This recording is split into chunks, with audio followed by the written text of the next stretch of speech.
Hello friends, आज के video में हम कॉन्टिन्यूअस टेंस पढ़ेंगे और डिटेल में पढ़ेंगे present continuous tense, past continuous tense and future continuous tense. हम सब जानते हैं कि tenses are broadly categorised into 4 types that are indefinite tense, continuous tense, perfect tense and perfect continuous tense. और हमें पता है कि टेंस क्या होता है। Tense are the verb forms.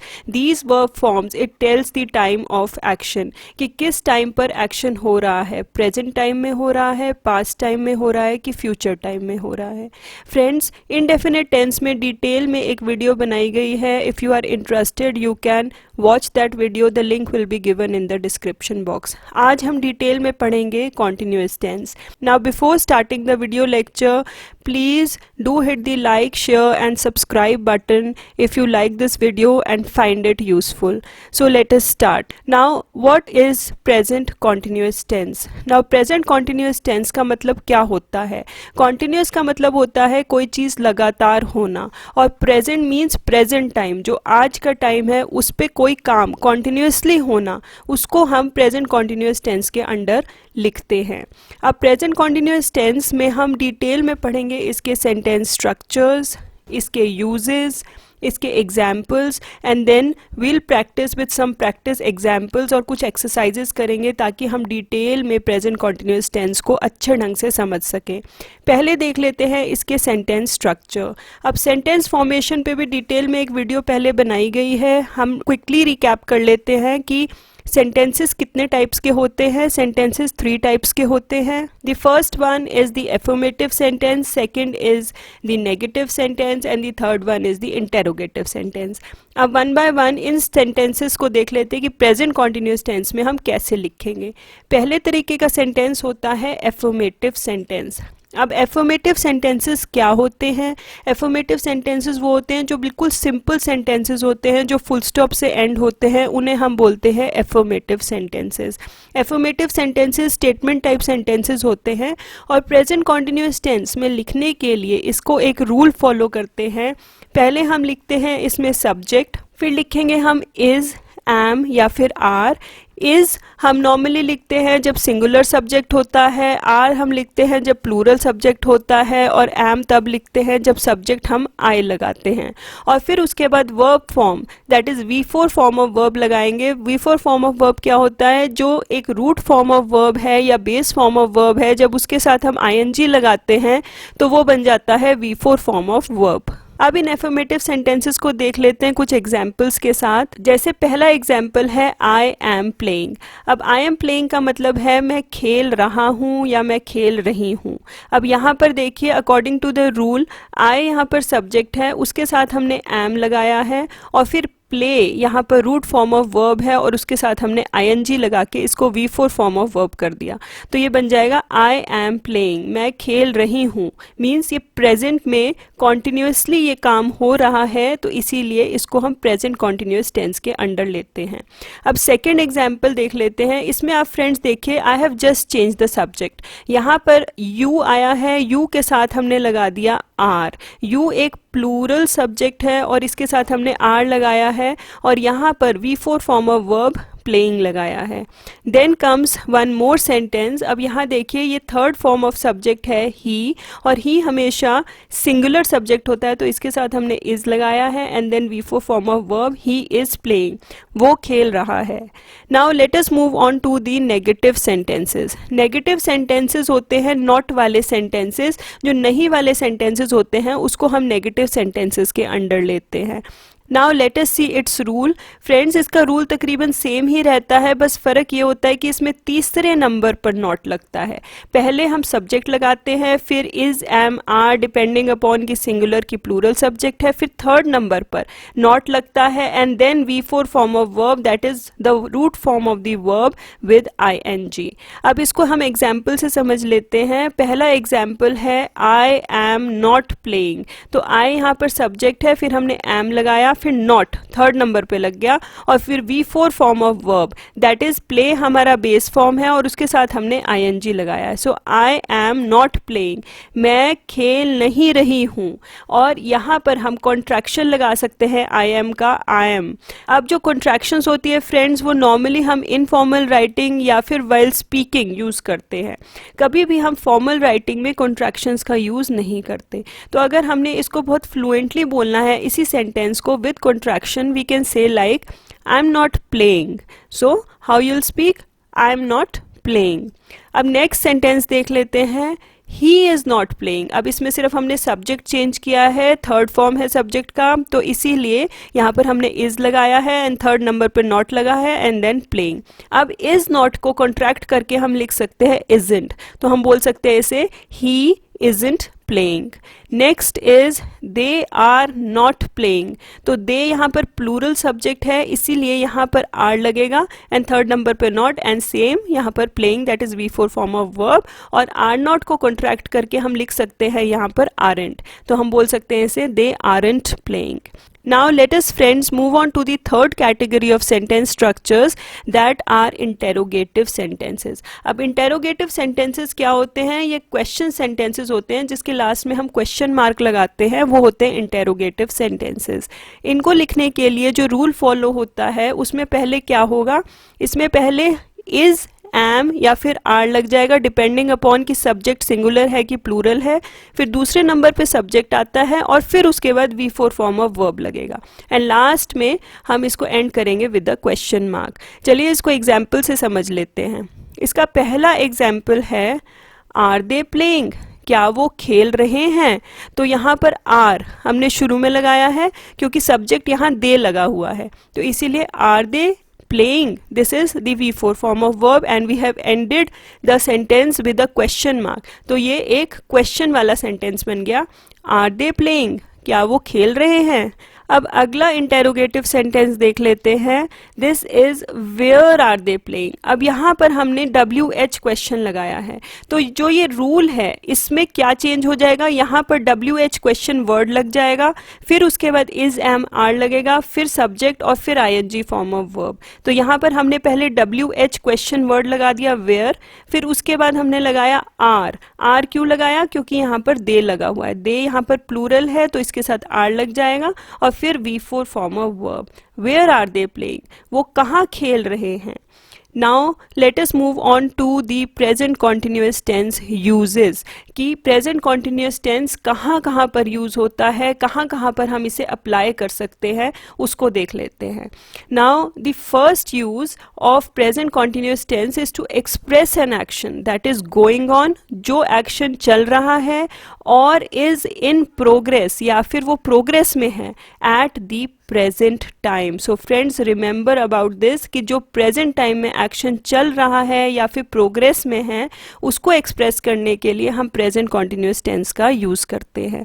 अब अगला यूज इसका ये है to express an action that is taking place at the present time, जो एक्शन प्रेजेंट टाइम में हो रहा है but not necessarily at the present moment, कि ज़रूरी नहीं है कि वो उस प्रेजेंट मोमेंट पे भी हो रहा हो, वो प्रेजेंट टाइम में चल रहा है पर प्रेजेंट मोमेंट में होना ज़रूरी नहीं है. So this is the second applicability और the second use of present continuous tense. And the third use of present continuous tense is to indicate the planned future event. अगर कोई चीज़ planned है या फिर fixed है future में होना, उसको भी हम present continuous tense में लिख सकते हैं.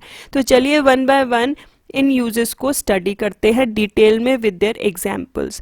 पहला यूज है to express an action that is going on और is in progress at the present time. Let us understand this by an example. पहला एग्जाम्पल देखिए, I am browsing the net, मैं नेट ब्राउज कर रहा हूँ.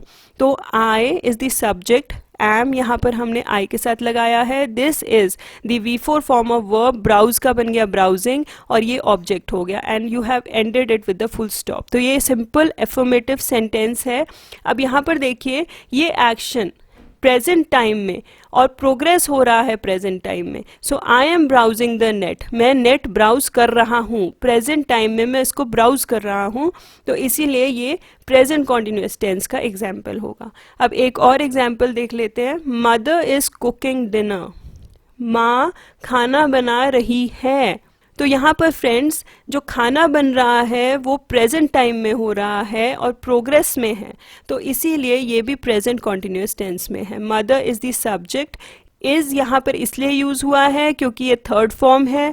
फिर उसके बाद हमने V4 form of verb cook का बनाया cooking, and then comes the dinner and then the full stop. Now friends, let us see the second use of present continuous tense, that is to express an action that is taking place at the present time but not necessarily at the present moment. तो friends ये चीज़ याद रखिए. चलिए इसको example से समझते हैं.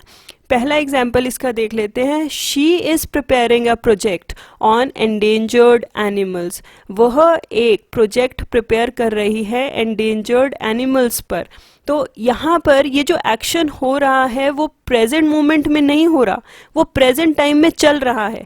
वो प्रिपेयर कर रही है पर अभी एट प्रेजेंट मोमेंट ये चीज़ नहीं हो रही, तो ये प्रेजेंट कॉन्टिन्यूअस टेंस में लिखा जाएगा. तो शी यहाँ पर थर्ड पर्सन है तो इज़ इसके साथ लगेगा. फिर प्रिपेयर का बना दिया हमने preparing, that is V4 form of verb, and then this comes the rest of the sentence and then the full stop. So this is the simple affirmative sentence in present continuous tense. चलिए इसको एक और example से समझते हैं. We are learning Kathak. अब यहाँ पर है कि हम कथक सीख रहे हैं, तो प्रेजेंट मोमेंट में नहीं सीख रहे हैं, अभी एट प्रेजेंट टाइम हम सीख रहे हैं इसे. सो वी आर, वी यहाँ पर प्लूरल सब्जेक्ट है, फिर यहाँ पर आर लगा है, एंड देन कम्स लर्न का V4 form of verb that is learning, and Kathak is the rest of the sentence with a full stop. तो हम कथक सीख रहे हैं. Now friends let us move on to the third use of present continuous tense, that is to indicate the planned future event. अब इसको हम समझने के लिए कुछ एग्जाम्पल्स देख लेते हैं. पहला एग्जाम्पल है my parents are leaving for Singapore tomorrow. अब यहाँ पर कल मीन्स फ्यूचर इवेंट है, तो कल मेरे पेरेंट्स सिंगापुर जा रहे हैं. So my parents are leaving, my parents है प्लूरल है तो यहाँ पर आर लगेगा. लीव का V4 form of verb leaving लगाया, फॉर सिंगापुर टुमारो. तो यहाँ पर टाइम ऑफ एक्शन बताया गया है कि कब वो सिंगापुर जा रहे हैं, वो कल जा रहे हैं, तो इसीलिए ये एक प्लान्ड फ्यूचर इवेंट बता रहा है. एक और एग्जाम्पल देख लेते हैं. We are shifting to our new house next week. तो हम कब शिफ्ट कर रहे हैं अपने नए हाउस में? Next week. तो ये अभी नहीं चल रहा, प्रेजेंट टाइम में नहीं हो रहा, ये फ्यूचर इवेंट जो प्लान्ड फ्यूचर इवेंट है, फिक्स्ड है कि हम अगले हफ्ते नए घर में शिफ्ट करेंगे. तो वी आर, वी के साथ आर लगाया है, शिफ्ट का V4 फॉर्म ऑफ वर्ब लग गया shifting to our new house next week. तो फ्रेंड्स इन दोनों सेंटेंसेस में आप ऑब्जर्व करिए कि हमने यहाँ पर टाइम ऑफ एक्शन मेंशन किया है. तो इन सेंटेंसेस में टाइम ऑफ एक्शन मेंशन करना बहुत मस्ट होता है, तभी हम बता सकते हैं कि वो जो फ्यूचर इवेंट है वो प्लान्ड है, फिक्स्ड है. अब चलिए फ्रेंड्स इस प्रेजेंट कॉन्टिन्यूअस टेंस को कुछ एग्जाम्पल से स्टडी कर लेते हैं ताकि हमें ये और क्लियर हो जाए. तो कुछ प्रैक्टिस कर लेते हैं, कुछ प्रैक्टिस एक्सरसाइजेस से. यहाँ पर फिलअप्स दिए जाएंगे और आपको प्रेजेंट कॉन्टिन्यूअस टेंस फॉर्म में वर्ब्स को फिलअप करना है. तो चलिए फर्स्ट एग्जाम्पल देखते हैं. वी डैश आर बेस्ट, और यहाँ पर जो वर्ब फॉर्म है दैट इज डू. तो यहाँ पर क्या आ जाएगा डैश में? तो यहाँ पर फिलअप में आ जाएगा we are doing our best. तो ये एक प्रेजेंट कॉन्टिन्यूअस टेंस में हम लिखेंगे वी के साथ आर लगेगा और डू के साथ हमने V4 फॉर्म ऑफ वर्ब लगा दिया ING. So we are doing our best. Now next example. The porter dash the luggage, और वर्ब फॉर्म है कैरी. तो यहाँ आ जाएगा द पॉटर, ये सिंगुलर है, थर्ड फॉर्म है तो ये इसके साथ इज लगेगा. द पॉटर इज, और यहाँ पर V4 form of verb carry का लग जाएगा carrying. The Potter is carrying the luggage. Now next sentence. I dash into these problems, and the verb form is look. Yes, the sentence will be I am, I के साथ am लगता है और इसमें लगाएंगे हम looking, I am looking into these problems. Now next sentence, the duck dash in water and the verb form is swim. तो क्या होगा इसमें? एक्सीलेंट, यहाँ हो जाएगा द डक इज, क्योंकि ये सिंगुलर है तो इसके साथ इज लगेगा, the duck is and V four form of verb is swimming, SWIMMING. The duck is swimming in water. Now let us see one more example. The students dash to the teacher attentively और verb form आ जाएगा listen. तो इसको fill up करके बताइए कि क्या आएगा। Yes correct, the students, यहाँ एस है तो यहाँ पर लग जाएगा आर, द स्टूडेंट्स आर, और लिसन का वर्ब फॉर्म जो V4 फॉर्म ऑफ वर्ब है वो हो जाएगा listening, the students are listening to the teacher attentively. Friends, I hope कि प्रेजेंट कॉन्टिन्यूअस टेंस आपको क्लियर हो गया होगा। You can practise this present continuous tense with some more examples. Now let us move on to the second continuous tense, that is the past continuous tense. Now past continuous tense क्या होता है? past continuous tense होता है वो action जो कि past में continue हो रहा है, उसको हम past continuous tense में लिखते हैं। इसमें हम डिटेल में स्टडी करेंगे इसके सेंटेंस स्ट्रक्चर्स, इसके यूजेस, एग्जाम्पल्स और फिर कुछ प्रैक्टिस करेंगे हम प्रैक्टिस एग्जाम्पल से या प्रैक्टिस एक्सरसाइजेस से। तो चलिए फ्रेंड्स पहले देख लेते हैं इसके सेंटेंस स्ट्रक्चर्स। अब sentence structures again we know कि सेंटेंसेस तीन तरीके के होते हैं। जल्दी से देख लेते हैं कौन कौन से तीन टाइप ऑफ सेंटेंसेस होते हैं।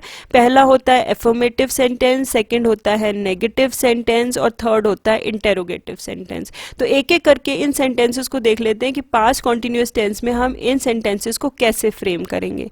पहला देख लेते हैं एफर्मेटिव सेंटेंस। अब एफर्मेटिव सेंटेंस हमें पता है क्या होता है, ये होते हैं स्टेटमेंट टाइप सेंटेंसेस जो कि फुल स्टॉप से एंड करते हैं और ये सिंपल सेंटेंसेस होते हैं।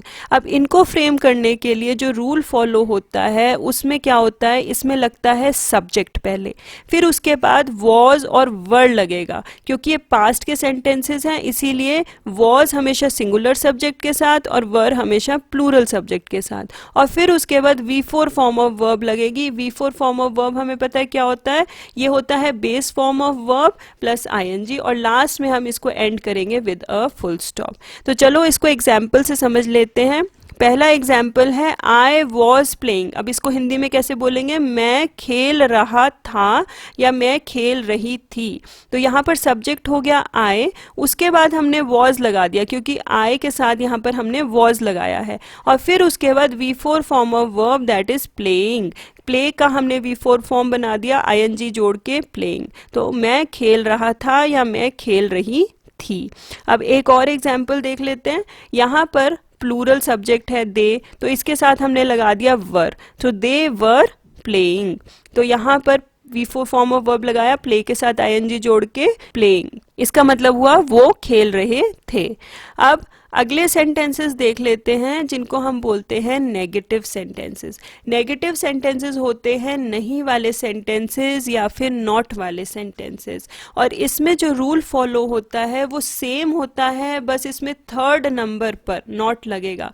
जैसे हमने प्रेजेंट कॉन्टिन्यूअस टेंस में देखा था कि थर्ड नंबर पर हम नॉट लगाते थे, वैसे ही पास्ट कॉन्टिन्यूअस टेंस में सब्जेक्ट, फिर उसके बाद वॉज और वर और फिर थर्ड नंबर पर नॉट लगेगा, और फिर उसके बाद V4 form of verb that is the base form of verb plus ING लगेगा, और लास्ट में हम इसे फुल स्टॉप के साथ एंड करेंगे। चलिए इसको एग्जाम्पल से समझ लेते हैं। पहला एग्जाम्पल है आई वॉज नॉट प्लेइंग, मैं खेल नहीं रहा था या मैं खेल नहीं रही थी। तो आई इज द सब्जेक्ट, इसके साथ हमने वॉज लगाया है एंड थर्ड नंबर पर हमने यहाँ पर नॉट लगाया है and then the V4 form of verb. Friends, ये जो वॉज नॉट है इसको हम कॉन्ट्रैक्शन के फॉर्म में भी लिख सकते हैं वॉजेंट, पर इसको हम हमेशा इनफॉर्मल राइटिंग में लिखेंगे, कभी भी फॉर्मल राइटिंग में वॉजेंट या कॉन्ट्रैक्शंस नहीं यूज करेंगे। जैसे हम फ्लुएंटली इसको बोलना चाहते हैं तो हम इसे कैसे बोलेंगे, आई वॉजेंट प्लेइंग। कैसे बोलेंगे, I wasn't playing. Let us see one more example. They were not playing. वो खेल नहीं रहे थे, तो दे इज अ प्लूरल सब्जेक्ट, उसके साथ हमने वर्ड लगाया है एंड थर्ड नंबर पर नॉट लगा है, फिर उसके बाद V4 फॉर्म ऑफ वर्ब लगा है, सो दे वर नॉट प्लेइंग। और वर्ड नॉट को हम कॉन्ट्रैक्टेड फॉर्म में भी लिख सकते हैं like this, that is weren't. So they weren't playing, यहाँ पर ओ की जगह अपोस्ट्रोफी लगा है, so this becomes the contraction, they weren't playing. Now let us see the third form of sentence structures that are interrogative sentences. Interrogative sentences क्या होते हैं? जो question वाले sentences होते हैं, जो कि question mark से end करते हैं, उनको हम interrogative sentences कहते हैं। अब इसका रूल क्या है? इसमें पहले हम was या फिर word लगाएंगे डिपेंडिंग अपॉन दी सब्जेक्ट कि सब्जेक्ट सिंगुलर है कि प्लूरल है, फिर उसके बाद सेकेंड नंबर पर सब्जेक्ट लगता है और फिर उसके बाद ing फॉर्म ऑफ वर्ब लग जाएगा, that is V4 form of verb. V4 form of verb क्या होता है? बेस फॉर्म ऑफ वर्ब या root form of verb plus ing और लास्ट में हम इसको क्वेश्चन मार्क से एंड करते हैं। तो चलो इसको कुछ एग्जाम्पल से समझ लेते हैं। पहला एग्जाम्पल है वर दे प्लेइंग, क्या वे खेल रहे थे? तो वर दे के साथ वर्ड लगा है क्योंकि ये प्लूरल सब्जेक्ट है और फिर उसके बाद हमने V4 फॉर्म ऑफ वर्ब लगा के क्वेश्चन मार्क से एंड कर दिया। सो वर दे प्लेइंग, क्या वो खेल रहे थे? अब एक और एग्जाम्पल देखते हैं फ्रेंड्स, यहाँ पर ऑब्जर्व कीजिए, हमने यहाँ पर WH क्वेश्चन का यूज़ किया है। सो यहाँ पर आ गया व्हाट वर दे प्लेइंग, वो क्या खेल रहे थे? व्हाट का मतलब होता है क्या, सो वो क्या खेल रहे थे। तो यहाँ पर जो रूल होगा वो थोड़ा सा चेंज हो जाएगा। यहाँ पर अगर हमने WH क्वेश्चन बनाना है तो यहाँ पर हम WH क्वेश्चन वर्ड लिख देंगे पहले। तो WH क्वेश्चन वर्ड आ गया व्हाट, फिर उसके बाद हमने लगा दिया वर, क्योंकि यहाँ पर जो सब्जेक्ट लगा है वो है they. So what were they playing, playing आ गया V4 फॉर्म ऑफ वर्ब और लास्ट में हमने इसमें क्वेश्चन मार्क लगा दिया। तो चलिए फ्रेंड्स, अब पास्ट कॉन्टिन्यूअस टेंस के हम यूजेस देख लेते हैं कि पास्ट कॉन्टिन्यूअस टेंस कहाँ कहाँ पर हम यूज़ कर सकते हैं, कहाँ पर इस्तेमाल होता है। इसका जो यूज़ है that is to express an action that was going on और continuing at some point of time in the past. जो एक्शन पास्ट में हो रहा है और कंटिन्यू हो रहा है, सो उसको हम पास्ट कॉन्टिन्यूअस टेंस में लिखते हैं। इसको हम एग्जाम्पल से समझ लेते हैं। इसका जो एग्जाम्पल है आप देखिए, the chancellor was taking meeting in the university.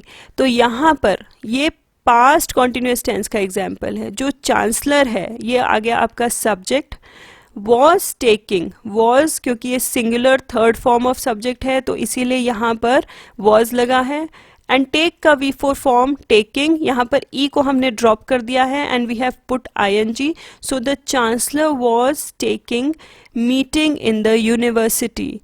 ये एक्शन जो हो रहा है वो पास्ट में हुआ है और वो कंटिन्यू हो रहा था पास्ट में और वो चल रहा था पास्ट में। सो the chancellor was taking meeting in the university. Chancellor meeting कर रहा था यूनिवर्सिटी में, तो वो रेगुलर गोइंग ऑन हो रहा था process in the past. One more example of this, at 6 o'clock last evening, पिछले इवनिंग, लास्ट इवनिंग 6 बजे, at 6 o'clock we were flying in a plane. हम यहाँ पर प्लूरल सब्जेक्ट है जो फ्रेंड्स, यहाँ जो मेन सेंटेंस शुरू हो रहा है वो यहाँ से शुरू हो रहा है।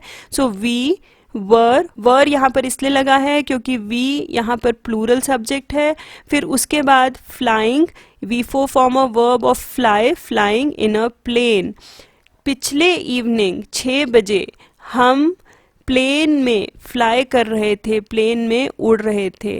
सो we were flying in a plane. तो ये पास्ट में एक्शन हो रहा था and it was going on and it was continuing, so that is why ये पास्ट कॉन्टिन्यूअस टेंस का एग्जाम्पल है। तो चलिए फ्रेंड्स, एक और एग्जाम्पल से इसको प्रैक्टिस कर लेते हैं। अब यहाँ पर आपको अपना टाइम टेबल डिस्कस करना है। यहाँ पर मैं आपको टाइम बताऊंगी कि किस टाइम पर क्या क्या काम हुआ है। आप अपने हिसाब से भी कोई भी काम लिख सकते हैं और फिर उसके बाद हमें उन सेंटेंसेस को फ्रेम करना है पास्ट कॉन्टिन्यूअस टेंस में। चलिए एक एग्जाम्पल देख लेते हैं। अब जैसे यहाँ पर लिखा है कि 6 बजे 6 AM ब्रश द टीथ, फिर उसके बाद 6:15 AM टेक अ बाथ, फिर नेक्स्ट हुआ 6:30 AM पे take breakfast, then 7 AM get ready. इस तरीके से आप अपना पूरा टाइम टेबल फ्रेम कर सकते हैं and then you try writing the sentences in past continuous tense. जैसे कि इन 4 सेंटेंसेस को हम देख लेते हैं कि हम कैसे फ्रेम करेंगे। तो पहला एग्जाम्पल है, अब 6 बजे हमने यहाँ क्या किया, ब्रश द टीथ। तो यहाँ पर सेंटेंस बन जाएगा at 6 AM then comma I के साथ वॉज लगेगा, I was brushing, this is V4 form of verb, I was brushing my teeth. अब नेक्स्ट सेंटेंस क्या बन जाएगा, at 6:15 AM then comma I was taking a bath, then at 6:30 AM I was taking breakfast, then comes at 7 AM I was getting ready। तो इस तरीके से friends आप past continuous tense में बहुत सिंपली सेंटेंसेस को फ्रेम कर सकते हैं। सो फ्रेंड्स, आई होप कि आपको पास्ट कॉन्टिन्यूअस टेंस क्लियर हो गया होगा and you can practise this with some more examples so that आपको इसके कंसेप्ट्स और ज़्यादा क्लियर हो जाए। तो चलिए अब बढ़ते हैं नेक्स्ट टेंस की तरफ, that is the future continuous tense. So कोई भी एक्शन जो कि फ्यूचर में कॉन्टिन्यू हो रहा है, जो कि आने वाले कल में कॉन्टिन्यू हो रहा है, then that sentence is written in future continuous tense. अब इसमें हम डिटेल में पहले सेंटेंस स्ट्रक्चर्स पढ़ेंगे, then we'll study its uses, फिर उसके बाद हम एग्जाम्पल्स देखेंगे and in the end we'll be practising it with some practice examples और कुछ एक्सरसाइजेस, ताकि हमें ये वाला टेंस और ज़्यादा अच्छे ढंग से क्लियर हो जाए। तो पहले देख लेते हैं कि इसके सेंटेंस स्ट्रक्चर्स क्या हैं। अब सेंटेंसेस फ्रेंड्स, अभी तक हमने देखा है कि 3 तरीके के सेंटेंसेस होते हैं। पहला होता है affirmative sentence, then comes negative sentence and the third one is the interrogative sentence. अब तक आपको ये 3 सेंटेंसेस बहुत अच्छे ढंग से याद हो गए होंगे। तो चलिए पहले देख लेते हैं कि एफर्मेटिव सेंटेंसेस क्या होते हैं। एफर्मेटिव सेंटेंसेस हम बार बार में बोलते हैं कि ये स्टेटमेंट टाइप सेंटेंसेस होते हैं और ये फुल स्टॉप से एंड करते हैं। तो जो सिंपल सेंटेंसेस हम फ्रेम करते हैं वो आ जाते हैं एफर्मेटिव सेंटेंसेस में। अब फ्यूचर कॉन्टिन्यूअस टेंस में एफर्मेटिव सेंटेंसेस लिखने के लिए जो रूल फॉलो होता है वो देख लेते हैं। इसमें जो रूल फॉलो होता है वो है, पहले हम इसमें लगाते हैं सब्जेक्ट, फिर उसके बाद हम शैल या फिर विल। शैल और विल का यूज़ हमने डिटेल में एक वीडियो में स्टडी किया है, आप चाहें तो उस वीडियो को देख सकते हैं ताकि आपको एक कंसेप्ट और ज़्यादा क्लियर हो जाए कि शैल हमें कहाँ लगाना है और विल कहाँ लगाना है। और इसके साथ लग जाता है बी, जैसे सब्जेक्ट फिर शैल बी या फिर विल बी, और फिर उसके बाद ING form of verb, that is the V4 form of verb. अब V4 फॉर्म ऑफ वर्ब अब आपको पता चल गया होगा कि क्या होता है, ये base form of verb plus हम इसके साथ ING लगाते हैं, तो ये बन जाता है V4 फॉर्म ऑफ वर्ब। और लास्ट में हम इस सेंटेंस को एंड करते हैं फुल स्टॉप से। तो चलिए इसी रूल को हम अप्लाई करके देखते हैं कुछ एग्जाम्पल्स पे।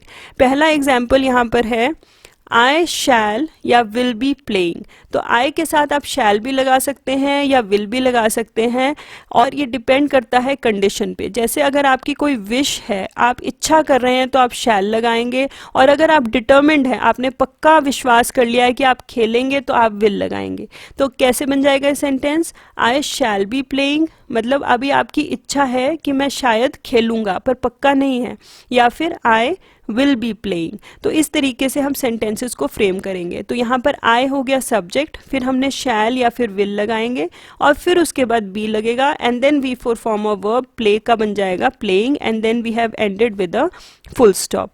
Now one more example, they will be playing. अब दे के साथ विल लगेगा, so they will be playing, this is V4 form of verb और फुल स्टॉप लग गया। वो खेलेंगे, मैं शायद खेलूंगा या मैं पक्का से खेलूंगा, सो मैं खेलूंगा और वो खेलेंगे। अब अगला देख लेते हैं sentence structure, that are the negative sentences.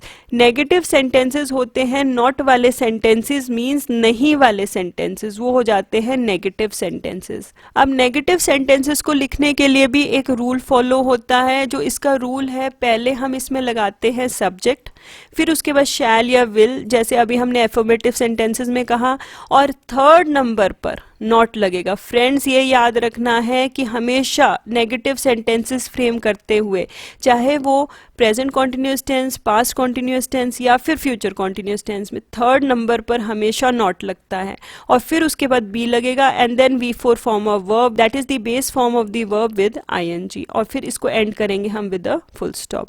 तो चलिए इस रूल को अप्लाई करते हैं कुछ एग्जाम्पल्स पर।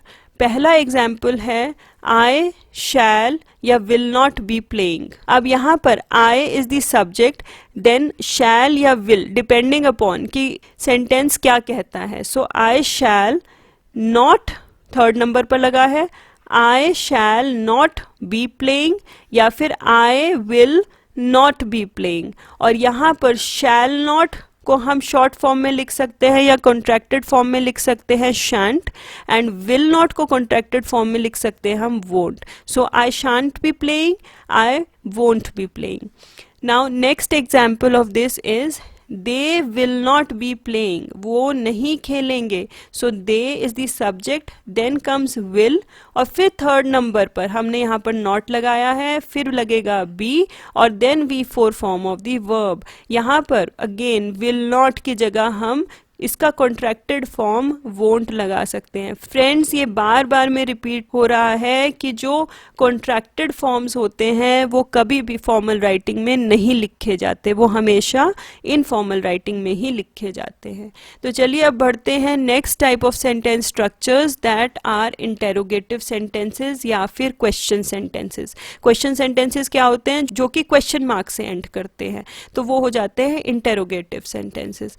अब इसका जो रूल होता है उसमें पहले हम शैल या फिर विल लगाएंगे, फिर उसके बाद लग जाएगा सब्जेक्ट, फिर उसके बाद बी, और फिर ing form of verb, that is the V4 form of verb, that is base form या फिर रूट फॉर्म प्लस ing, और फिर उसके बाद क्वेश्चन मार्क। और अगर हमने इसमें WH क्वेश्चन फ्रेम करना हो, अगर हमने इसमें WH वर्ड लगाना हो जैसे कि when, which, why, where, तो उसके लिए हम पहले WH क्वेश्चन वर्ड लिखेंगे। यहाँ पर पहले WH क्वेश्चन वर्ड लगा के फिर उसमें हम शैल या विल लिखेंगे, फिर सब्जेक्ट, फिर बी, और फिर ing form of verb, and then will end with the question mark.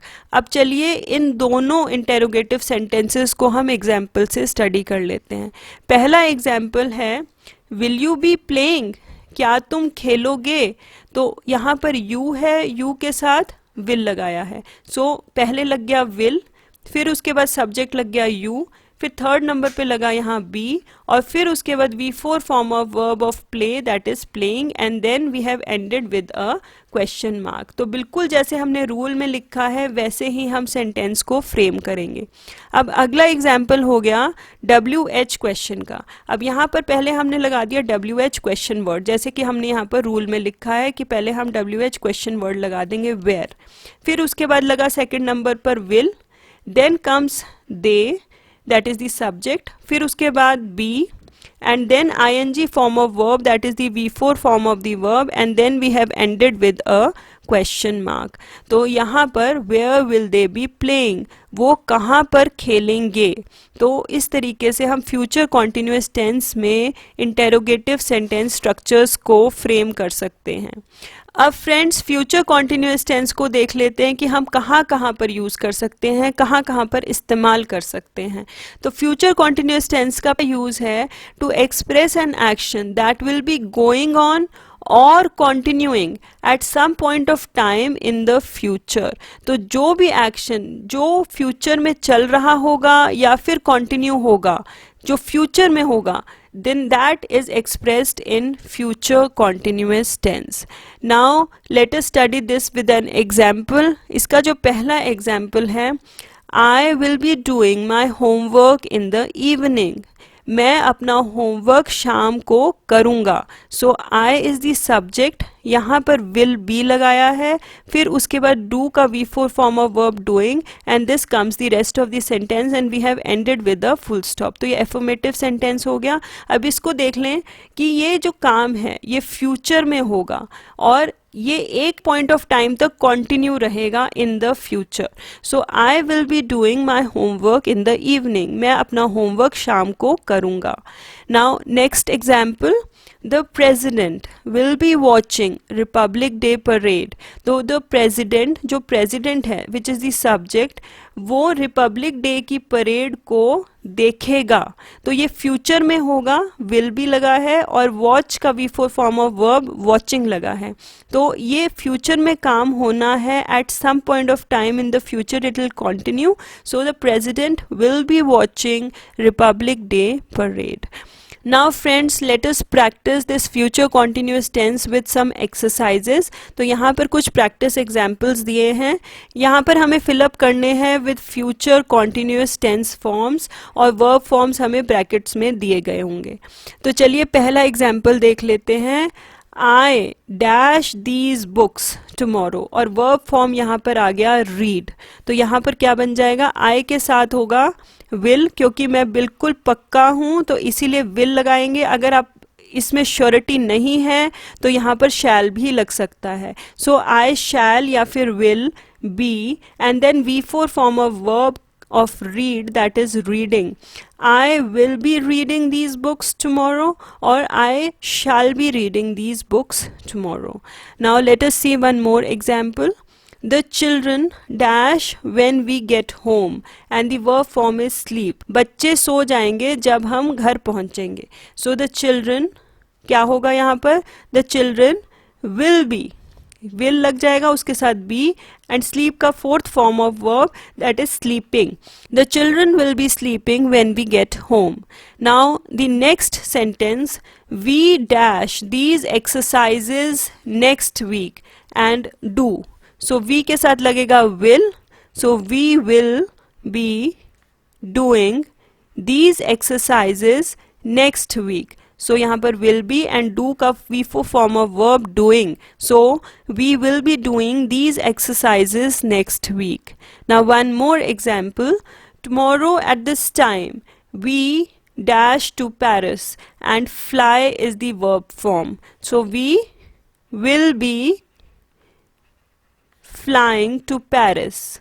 So the sentence will become, tomorrow at this time we will be flying to Paris. Now friends, let us see one more example of this. They dash football in the next period. यहाँ पर future time को denote कर रहा है, ये future event है और planned action है और यहाँ पर verb form play दिया गया है.